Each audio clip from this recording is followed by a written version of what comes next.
హరే కృష్ణ శ్రీల ప్రభుపాదకి జై. శ్రీమద్ భగవద్గీత 4వ అధ్యాయం దివ్య జ్ఞానము. ఫస్ట్ శ్లోక అనువాదము. దేవదేవుడైన శ్రీకృష్ణ భగవానుడు పలికారు, నశింపలేనట్టి ఈ యోగశాస్త్రమును నేను సూర్యదేవుడు అయిన వివస్వానునికి బోధించాను.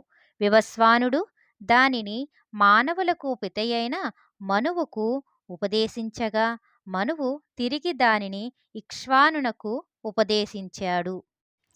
ఈ సర్వోత్కృష్టమైన శాస్త్రము ఈ విధంగా గురుశిష్య పరంపర ద్వారా స్వీకరించబడింది. రాజర్షులు దానిని ఆ రకంగా అర్థం చేసుకున్నారు. కానీ కాలక్రమంలో పరంపర విచ్ఛిన్నమైనది.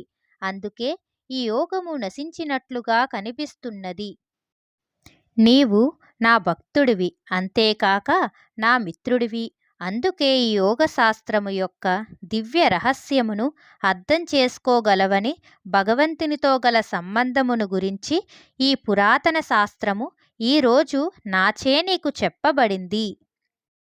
అర్జునుడు పలికారు, సూర్యదేవుడైన వివస్వానుడు జన్మచే నీకంటే పూర్వుడు. మరి ఆదిలో నీవు ఈ శాస్త్రమును అతనికి బోధించావనే విషయమును నేనెట్లా అర్థం చేసుకోగలను? శ్రీ భగవానుడు పలికారు, ఓ పరంతప, నీకు నాకు ఇద్దరికి అనేకనేక జన్మలు గడిచాయి. అవన్నీ నాకు గుర్తున్నాయి, కానీ నీకు గుర్తులేవు. నేను పుట్టిక లేనివాడినైనా, నా దివ్యదేహము ఎన్నడూ నశింపరానిదైనా, నేను సకల జీవులకు ప్రభువైనా, నా ఆది దివ్య రూపంలో నేను ప్రతి యుగంలోనూ అవతరిస్తాను. ఓ భరతవంశీయుడా, ఎప్పుడెప్పుడు ఎక్కడెక్కడ ధర్మము క్షీణిస్తుందో, అధర్మము చాలా విపరీతంగా పెరుగుతుందో ఆ సమయంలో నేను అవతరిస్తాను. సాధువులను ఉద్ధరించడానికి, దుర్మార్గులను నశింపచేయడానికి, అలాగే ధర్మమును నెలకొల్పడానికి ప్రతి యుగంలోనూ నేను అవతరిస్తాను. ఓ అర్జున, నా జన్మము కర్మల దివ్య స్వభావమును తెలుసుకున్నవాడు శరీరమును విడిచిన తరువాత తిరిగి ఈ భౌతిక జగత్తులో జన్మింపక నా నిత్యధామమును పొందుతాడు. ఆసక్తి, భయము, క్రోధము నుండి ముక్తులై నాయందే సంపూర్ణంగా మక్తులై నాకు శరణజోచి పూర్వము ఎంతో మంది నన్ను గురించిన జ్ఞానంతో పవిత్రులయ్యారు. ఆ విధంగా వారందరూ నా పట్ల దివ్యమైన ప్రేమను పొందారు. ఎవరు ఏ విధంగా నన్ను శరణజోచుతారో ఆ విధంగా వారిని నేను అనుగ్రహిస్తాను. ఓ పార్థ, ప్రతి ఒక్కరూ అన్ని విధాలుగా నా మార్గమునే అనుసరిస్తారు. ఈ లోకంలో జనులు కామ్యకర్మల్లో విజయమును కోరుకుంటారు. అందుకే వారు దేవతలను పూజిస్తారు. సహజంగా వారు ఈ జగత్తులో శీఘ్రమే కామ్యకర్మలకు ఫలాలను పొందుతారు. ప్రకృతి త్రిగుణాలు వాటితో కూడి ఉండే కర్మననుసరించి మానవ సంఘంలోని 4 వర్ణాలు నాచేతే సృష్టించబడినాయి. నేనే ఈ విధానానికి సృష్టికర్తనైన మార్పులేనివాడిని కనుక నన్ను అకర్తగానే నీవు తెలుసుకోవలసింది. నన్ను ప్రభావితం చేసే కర్మ ఏదీ లేదు. నేను కర్మఫలాలను కోరను. నా గురించిన ఈ సత్యమును అర్థం చేసుకున్నవాడు కూడా కర్మఫలాలలో చిక్కబడడు. పూర్వకాలంలో ముక్తజీవులందరూ నా దివ్య స్వభావమును గురించిన ఈ అవగాహనతోనే కర్మలను వనరించారు. అందుకే వారి అడుగుజాడల్లో నడుస్తూ నీవు నీ కర్మను నిర్వహించవలసింది. ఏది కర్మ, ఏది అకర్మ అని నిర్ణయించడంలో బుద్ధిమంతులు కూడా విమోహితులయ్యారు. ఇప్పుడు నేను కర్మ అంటే ఏమిటో నీకు వివరిస్తాను. అది తెలుసుకొని నీవు సమస్త అశుభాల నుండి బయటపడతావు. కర్మ రహస్యాలను అర్థం చేసుకోవడం చాలా కఠినం. అందుకే మనిషి ఏది కర్మయో, ఏది వికర్మయో, ఏది అకర్మయో చక్కగా తెలుసుకోవాలి. కర్మలో అకర్మను, అకర్మలో కర్మను చూసేవాడు మనుషుల్లో బుద్ధిమంతుడు. అతడు అన్ని రకాలైన కర్మల్లో నెలకొనినప్పటికీ దివ్య పదంలోనే ఉంటాడు.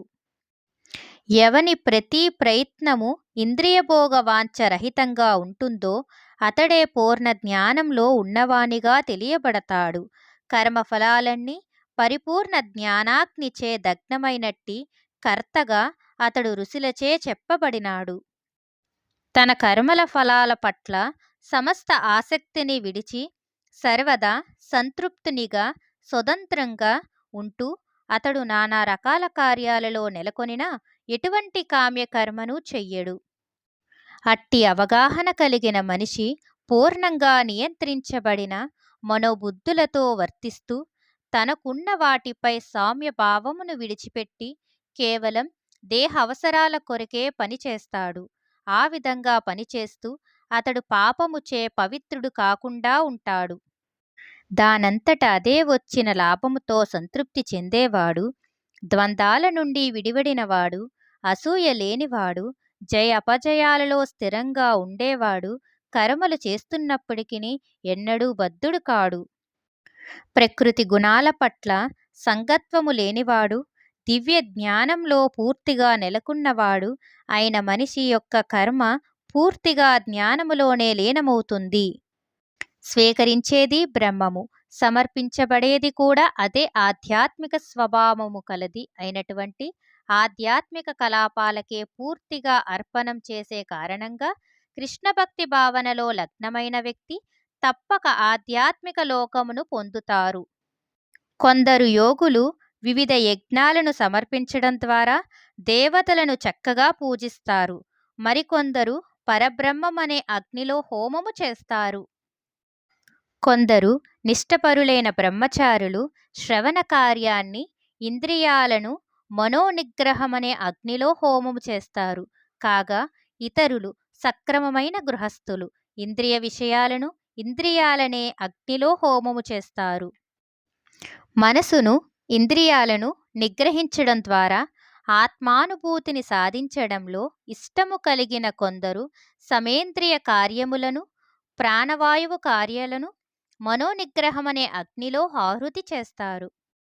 కఠిన వ్రతాలను చేపట్టి కొందరు తమ సంపదలను అర్పించడం ద్వారా, ఇతరుల తీవ్రమైన తపస్సులు చేయడం ద్వారా, అష్టాంగయోగ పద్ధతిని సాధన చేయడం ద్వారా లేదా ఆధ్యాత్మిక జ్ఞాన ప్రగతి కొరకు వేద అధ్యయనం చేయడం ద్వారా జ్ఞానవంతులవుతారు. సమాధిలో నిలవడానికి ప్రాణాయామ పద్ధతి పట్ల మొగ్గు చూపే ఇంకా కొందరు ప్రాణవాయువును ఆపానవాయువులో, ఆపానవాయువును ప్రాణవాయువులో అర్పించడాన్నే సాధన చేసి ఆ విధంగా చివరకు పూర్తిగా శ్వాసను ఆపి సమాధిలో నెలకొంటారు. ఇంకొందరు ఆహారం తినడం తగ్గించి ప్రాణవాయువును ప్రాణవాయువులోనే యజ్ఞముగా అర్పిస్తారు. యజ్ఞము యొక్క అర్థమును ఎరిగిన ఈ కర్తలందరూ పాపముల నుండి శుద్ధిపడతారు. యజ్ఞ ఫలమనే అమృతమును రుచి చూసిన వారే వారు పరమ నిత్య స్థానము వైపుకు ప్రయాణిస్తారు. ఓ కురువంశ శ్రేష్ఠుడా, యజ్ఞము లేకుండా మనిషి ఈ లోకంలో లేదా ఈ జీవితంలో ఎన్నడూ సుఖంగా జీవించలేడు. ఇక తర్వాతది గురించి చెప్పేదేమున్నది? ఈ వివిధ రకాల యజ్ఞాలన్నీ వేదాలచే ఆమోదించబడ్డాయి. అవన్నీ నానా రకాల కర్మల నుండే ఉద్భవించాయి. వాటిని యథారూపంలో తెలుసుకొని నీవు ముక్తుడవవుతావు. ఓ పరంతప, జ్ఞానయజ్ఞము కేవలం భౌతిక సంపత్తుల యజ్ఞము కంటే ఉత్తమమైనది. పార్థ, చివరకు అన్ని కర్మ యజ్ఞాలు దివ్య జ్ఞానంలోనే పరిసమాప్తమవుతాయి. గురువు దగ్గరికి వెళ్ళి సత్యమును తెలుసుకోవడానికి ప్రయత్నించు. వినయముతో ఆయన దగ్గర విచారణ చేసి ఆయనకు సేవ చెయ్యవలసింది. ఆత్మదర్శులు తత్వదర్శనము చేసిన కారణంగా నీకు జ్ఞానమును ఉపదేశిస్తారు. ఆత్మదర్శి అయిన మహాత్ముని నుండి నిజమైన జ్ఞానమును పొందినప్పుడు నీవు తిరిగి ఇటువంటి మోహంలో పడవు. ఎందుకంటే ఆ జ్ఞానం ద్వారా నీవు జీవులందరినీ పరమాత్ముని అంశునిగా అంటే నా వారిగా చూడగలుగుతావు.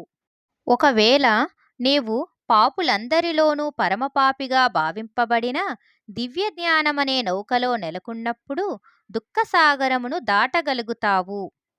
ఓ అర్జున, మండే అగ్ని కట్టెలను బూడిద చేసినట్లుగా జ్ఞానాగ్ని భౌతిక కర్మ ఫలాలన్నిటినీ కాల్చి బూడిద చేస్తుంది. ఈ ప్రపంచంలో దివ్య జ్ఞానమంతగా ఉదాత్తమైనది, విశుద్ధమైనది వేరొకటి లేదు. అట్టి జ్ఞానము సకల యోగముల ఫ్రక్కఫలము. భక్తి యోగ సాధనలో సిద్ధిని పొందినవాడు ఈ జ్ఞానమును కాలక్రమంలో తనలోనే అనుభవిస్తాడు. దివ్య జ్ఞానానికి అంకితమైనవాడు, తన ఇంద్రియాలను నిగ్రహించినవాడు అయిన శ్రద్ధావంతుడు అటువంటి జ్ఞానమును పొందడానికి అర్హుడు. దానిని పొందినవాడే అతడు శీఘ్రమే పరమ ఆధ్యాత్మిక శాంతిని పొందుతాడు. కాని శాస్త్రాలను శంకించే అజ్ఞానులు, శ్రద్ధావిహీనులు భగవద్ భావనను పొందలేక పతనము చెందుతారు. సంశయాత్మునికి ఈ లోకంలో గాని పరలోకంలో గాని సుఖము లేదు. తన కర్మ ఫలాలను విడిచి భక్తి యోగంలో వర్తించేవాడు, దివ్య జ్ఞానముచే సందేహాలన్నీ నశించినవాడు యథార్థంగా ఆత్మలో నిలిచి ఉంటాడు. ఓ ధనంజయ, అతడు కర్మఫలాలచే బంధించబడడు. అందుకే అజ్ఞానము వలన హృదయంలో కలిగినట్టి సందేహాలను జ్ఞాన ఖడ్గముచే ఖండించు. ఓ భరత, యోగముతో కూడిన వాడివై లేచి యుద్ధం చెయ్యవలసింది. శ్రీమద్ భగవద్గీతలోని దివ్య జ్ఞానము అనే 4వ అధ్యాయానికి భక్తి వేదాంత భాష్యము సమాప్తము. హరే కృష్ణ.